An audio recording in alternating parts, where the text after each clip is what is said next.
Are you interested in learning real estate investing from experienced syndicators and industry professionals? Then you're in the right place. Hosted by syndicator turned attorney Gene Trowbridge, TLG Talks provides insights from guests who are excited to share how they've achieved tremendous success in real estate syndication and crowdfunding. Whether you're just starting out or have completed 100 deals, our guests have valuable insights for everyone. Thanks for joining us. We're glad you're here. And now, TLG Talks with your host, Gene Trowbridge. Well, hi, this is Gene Trowbridge on our edition of TLG Talks, Trowbridge Law Group Talks, where I interview people that are important to me and important to the syndication industry.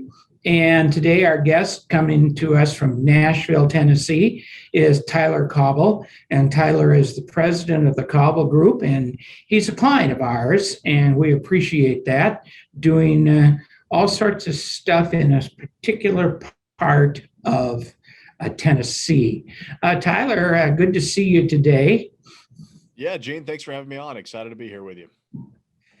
Tyler, tell us a little bit how you got into the real estate business first. Yeah, so I dropped out of college after my freshman year, moved back from Knoxville to Nashville, and started working as a project manager for my grandfather's construction company. About 3 months into that, I got a job offer from a boutique developer here in town to come be their in-house leasing agent. So took that job offer and ended up working with them for about 4.5 years. While I was there, I learned how to put my first development deal together, which ended up being about 42 for-sale townhomes, about 15 minutes southwest of downtown Nashville. And then wrote a book on how to lease commercial real estate called Open for Business, The Insider's Guide to Leasing Commercial Real Estate. That actually ended up hitting Amazon bestseller within about 48 hours of release. So after that, I figured, you know what, it's kind of time to go do my own thing. So from there, I founded the Cauble Group, which is my commercial real estate brokerage, focused on leasing and sales. About 6 months later, I started a commercial property management company with Bruce Peterson, who I know is also a client of yours. He got us connected. And then I started my development company back in October. So since then, we've syndicated, I'd say probably $30 or $35 million worth of deals in the last 9 months, really. And we're under contract on many more. Isn't that interesting? Well, it appears that many of the people that I interview who are either clients or syndicators who aren't clients get into the syndication business because they don't have enough money to do all the properties they want to do themselves, so they have to go out and use other people's money. Is that what happened to you? Pretty much, right? I mean, I'm 29 years old, and so I had the background. I've been doing commercial real estate for over 8 years now. I know what I'm doing because when I was at that boutique development firm, I kind of had my hands in everything, right? I was helping with leasing. I was doing property management. I was doing project management on the development side. But yeah, I didn't have enough time to accumulate capital. And so that's what syndication allowed us to do, was to go out, find some investors that believed in us and the projects that we had going on, and got them to join in with us. So when you went out to do your first syndication, what was that experience like, trying to raise money from other people? You didn't have a track record. So what was that like? Right. So I actually, I listened to Bruce on this one. I partnered with somebody that did have experience because, if you don't have the track record, lean on somebody that does. And partnered with a buddy of mine who had syndicated at that time. I think he was over 1,000 apartment units. And so he and I went out and raised the capital. It was easier than I thought, but it was also more difficult than I thought in certain ways. I had some people that jumped on immediately. I had some investors that ended up backing out because they didn't understand office. They were residential guys. And then they called all of their buddies that were investing, got all of them to back out. So last minute we had to go raise some more money, but it was a very interesting process. And I really enjoyed it. It was the first time that I'd ever had to go through, putting an offering memorandum together and formally pitching clients on giving us capital. And it was great practice. It was a small deal that we didn't necessarily need to syndicate.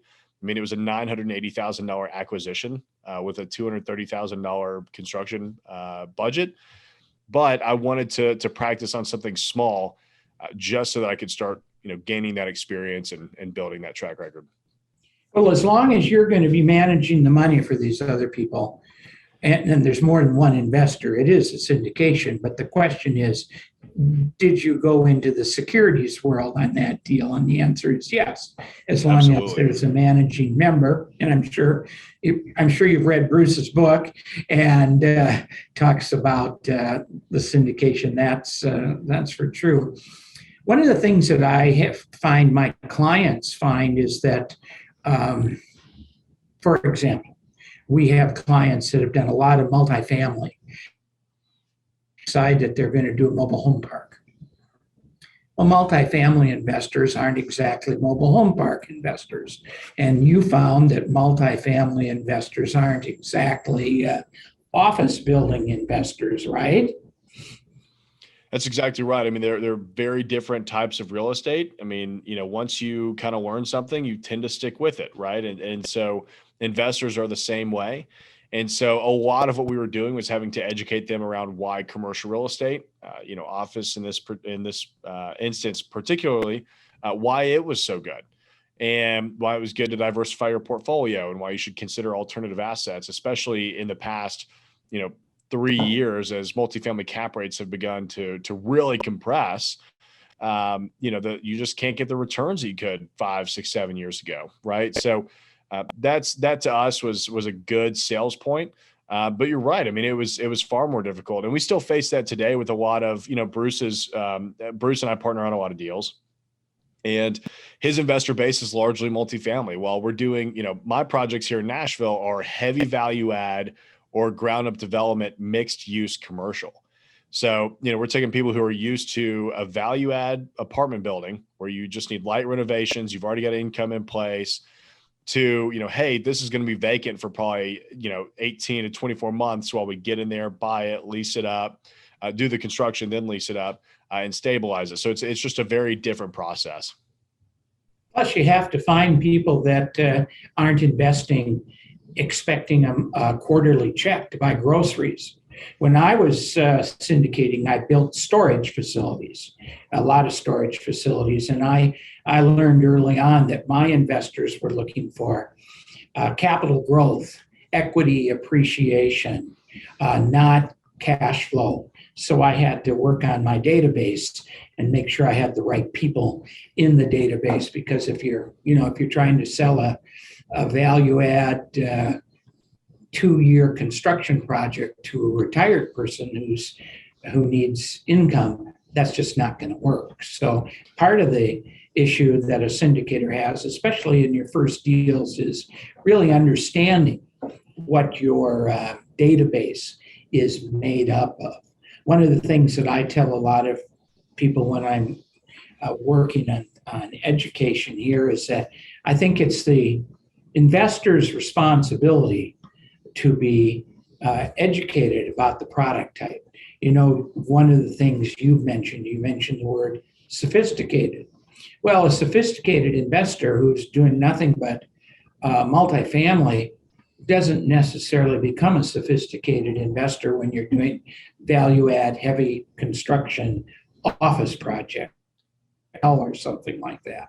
And, right. And it's not really your responsibility, Tyler, in my opinion, to educate them on the different product types. You end up doing a lot of that, but it's really not your responsibility. There are all sorts of people out there who will train people if they want to invest in mobile home parks or self-storage or whatever. And the investor has to bear some responsibility on the product, education for the product type, but that doesn't leave you off the hook. And I'm sure you found yourself doing quite a bit of investor education before they wrote you the check, right?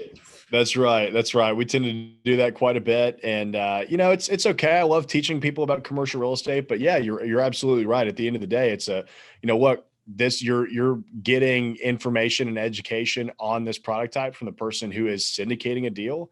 Go out there and learn about it yourself, read some books, listen to some podcasts, make sure that you fully understand what this asset class is before you start investing in it, because you do need to be a sophisticated investor if you're going to be placing capital with sponsors in these deals.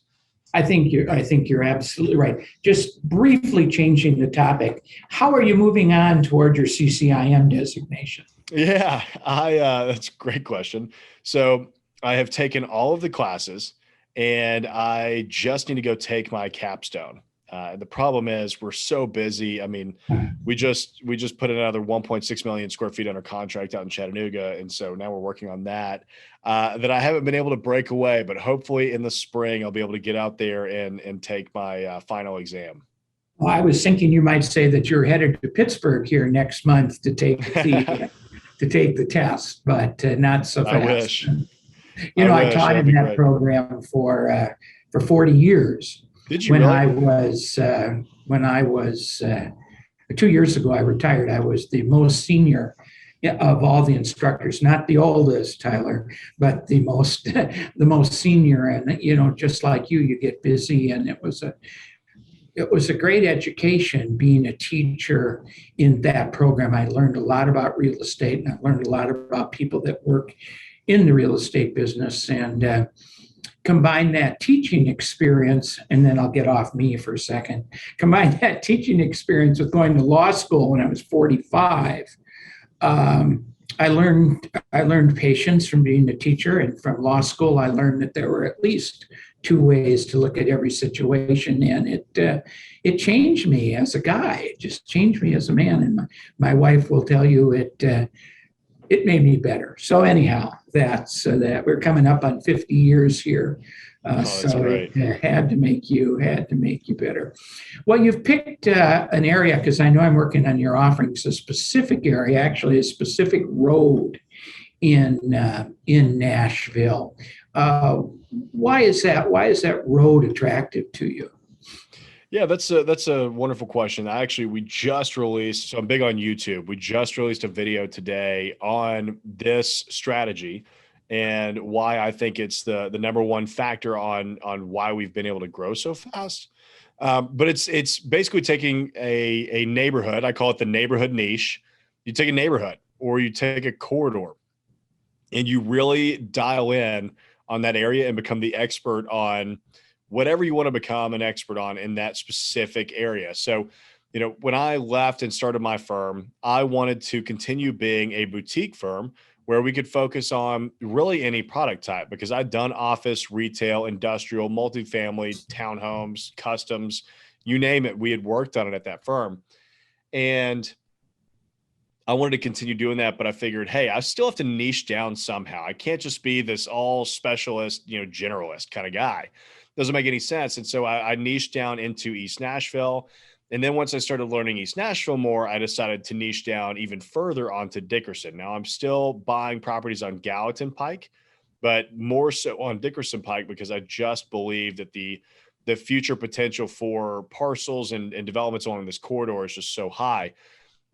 There's multiple benefits to that. One, you become the absolute expert on deals in that area. If somebody calls me and says, hey, is this a deal? I know right off the bat, you tell me exactly where it is, and I can tell you that's a deal or it's not, because I know what land costs, I know what buildings cost over here. I know what everything is trading for. I know what it can rent for. So whether it's vacant or there's tenants in it, I know the opportunity. You also get this critical mass, which is incredibly important if you're going to be developing and investing along emerging corridors, because you can't always rely on other developments to bring you clients or clientele, visitors to your site, right? So if we're able to go buy land for very cheap compared to the rest of Nashville, but there's not a whole lot of other developments going on. That's kind of why we're able to get it cheap. So what we do is I just bought a boutique hotel with Bruce, which you did the documents on, and then across the street, I'm buying another 2.3 acres where we're going to have a retail and restaurant, basically campus. So right there, now I've got critical mass. I've got a whole reason for people to want to come stay at the hotel and for the neighborhood to want to come stay in that same area. And so it just starts to, they start to play off each other really well. So that's really why I decided to niche down within a neighborhood and not within a product type. I think that's what a commercial real estate person needs to do. You need to be a specialist. There's no question about it. But a specialist in what? And you've decided to be a specialist in a geography, and a niche, as you call it, and that works. So you know all about the geography. I see your hat. Your hat Yes, says the Wash. I kind of know what that is, but will you tell everyone what that is? Yeah, absolutely. So this was a car wash that I acquired back in December of 2020, and it's 6 bays here in East Nashville, and we're actually converting each of the bays into a micro restaurant. So we have 5 micro restaurants, and then the 6th bay, I'm opening up a bar. So the idea actually came from the pandemic. I call it my COVID baby because we would not have thought of this had the pandemic not happened. Uh, I had been looking at this car wash for a while. A buddy of mine actually owned it at the time, and we couldn't really figure out what to do with it. There were some rules from the city that if we tore the building down, they would condemn 20 feet of right of way for future transit. Well, the parcel is only about 40 feet deep, maybe 50. So you think about losing 20 feet. Now you just can't build anything on it. So we knew that we had to work within the existing building envelope and retain the car wash structure. We just didn't know what we could do there. So we looked at doing some office space, some retail space, maybe even doing some Airbnbs because they're 380 square feet. And nothing really made sense. But one day I was driving past and I had just gotten off a call. We'd been getting calls left and right from restaurant groups trying to find less than 1,000 square feet in Nashville to focus on to go and delivery. And I kept having to tell them, sorry, there's nothing like that. Sorry, there's nothing like that. There's nothing we can do. And drove past the car wash and it just kind of hit me. I was like, what if we converted each one of those bays into a micro restaurant? Kind of, ghost kitchens were the buzzword at the time. So I thought, well, what if it was like a retail facing ghost kitchen where they're, heavily focused and intended to provide to go and delivery, but you could also walk up and there's counter service. And so I called my architect, Jamie Pfeffer, who's a good buddy of mine. He's actually my partner on that deal. And I ran it by him and it was just an immediate, absolutely, let's do this. So we bought it 2 weeks after we announced it. It was fully leased up at record-breaking pricing per square foot. Right. It was crazy. That's really wonderful. It's a great story, and I'm happy to follow that. Well, I appreciate the time that you spent with me today, but I have a last question that I always ask syndicators. Is what I want to do is continue to develop new syndicators. This is a great business to be in, Tyler. It's been a good business for me in the many ways I've been in it, and it sounds like it's going to be a good business for you. But what piece of advice would you give a rookie? That's what I call them, someone who's never done a syndication before. What piece of advice would you give them? Number one, call Gene because you need to have the right syndication attorney. I mean, that is one thing you absolutely do not want to mess with, because if the SEC investigates you and you get prosecuted or charged for whatever reason, you could lose the ability to raise capital for these investments ever again, which to me, it's not even worth messing with. So make sure you have the right attorney. But really the big one, because I feel like that's a given, but I have to say it. The big one to me is find somebody that has been there and done that you can lean on when you first get started. 2 years ago, when I first started syndicating, I didn't own any buildings. I didn't really know what I was doing, but I had a vision and I knew where I wanted to go. And so I partnered up with the right guys, and here we are 2 years later. It's exponential growth. By the end of 2020, we had $5 million in assets under management. And so far this year, we've acquired $31 million. So from zero to $36 million in assets under management in 24 months, because I partnered up with the people that knew what they were doing and they helped me. So I think that's critical. Go find somebody that can really help you get there.